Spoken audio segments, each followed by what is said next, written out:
2018 Olympics, hosted in PyeongChang, South Korea, will be the largest ever Winter Games, with athletes from more than 80 nations competing across 102 events. A total of 12 venues will stage the spectacle, with 6 existing facilities being refurbished and 6 being constructed from scratch. Here we take a look at the highlights.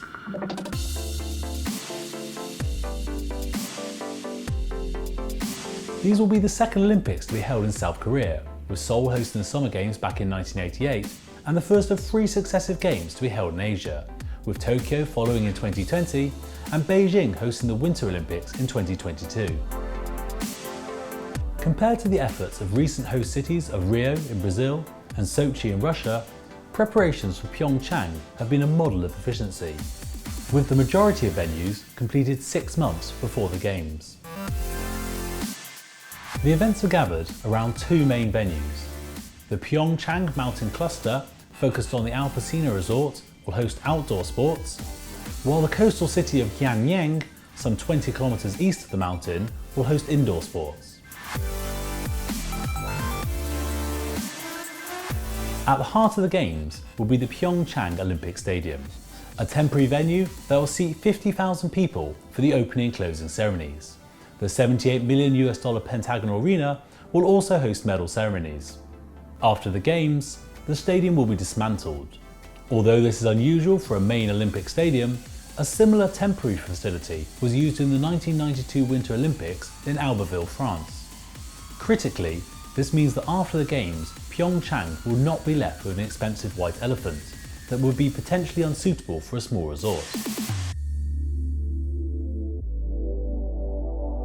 One of the main venues at the PyeongChang Mountain Cluster, the Alpine Center ski jumping center, was originally planned as a spectacular venue for the opening and closing ceremonies.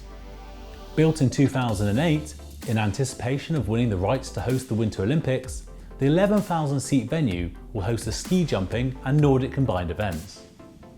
As the landing area for ski jumpers is approximately the same size as a football pitch, the venue has also been designed for football in the summer months, making this perhaps one of the world's strangest football stadiums.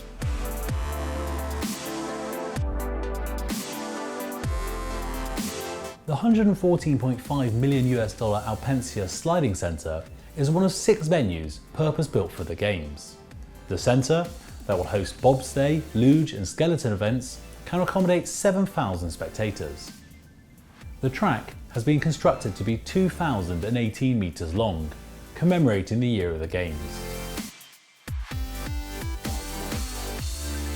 While the construction of venues has progressed on time, avoiding the controversy that overshadowed the build-up of both Rio and Sochi, the choice of location for one venue has been extremely controversial. The Jeon Alpine Center is a new ski slope that will be home to the alpine speed events of downhill, Super G and combined.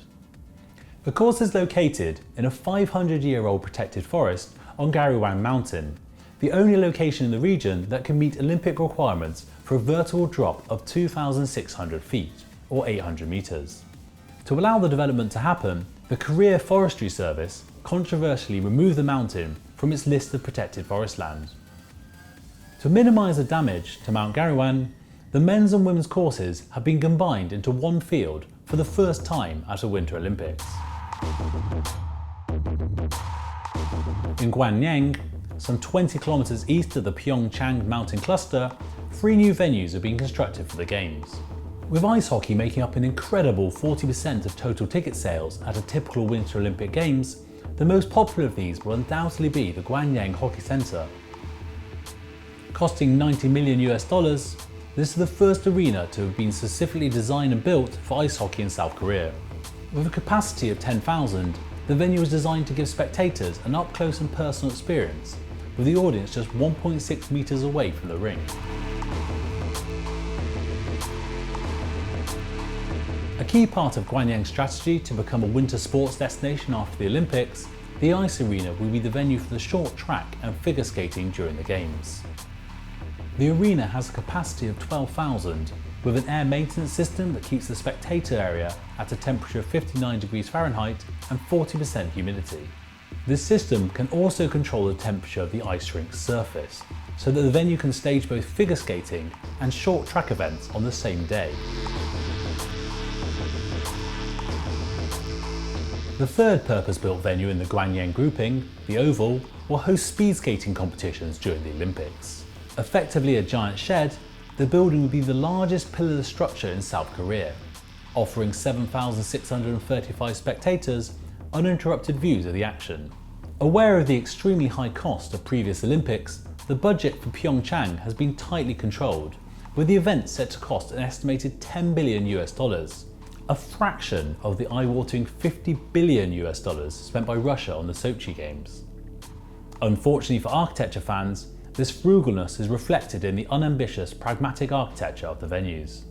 However, if the games are run as efficiently as the construction, PyeongChang looks set to be an extremely successful Olympics. If you enjoyed this video and would like to get more from the definitive video channel for construction, subscribe to the B1M.